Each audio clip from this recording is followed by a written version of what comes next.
Instagram da siguma photo asi trending phajana oiri ngasigi video asida sigi photo si khak natana sigi photo sisu kamaina semgani habadu iralaina taksage mayam ahanbada photo je semnaba ChatGPT yaudaba kangbudo Play Store dagi lauthabiro aduga sigi app se open tawbiro aduga plus thabajida nambiro aduga create image thabaje on tawbiro aduga muk plus sidang nambiro file thaba changbiro aduga sidagi adongi photo ama sidagi khallakana thagatbiro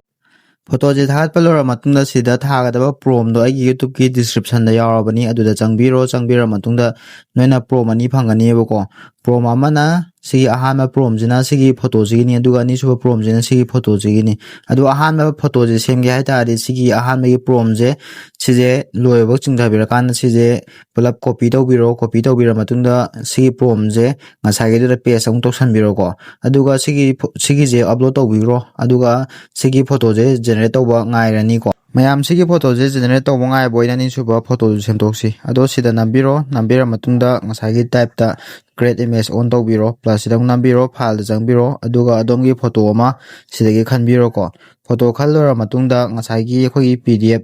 ngasagi prom gido dadam lakbiro ado sigi ani suba prom je copy tawbira matungda hojiki dadam lakbiro aduga sida paste option aduga sijo upload tawbiro ko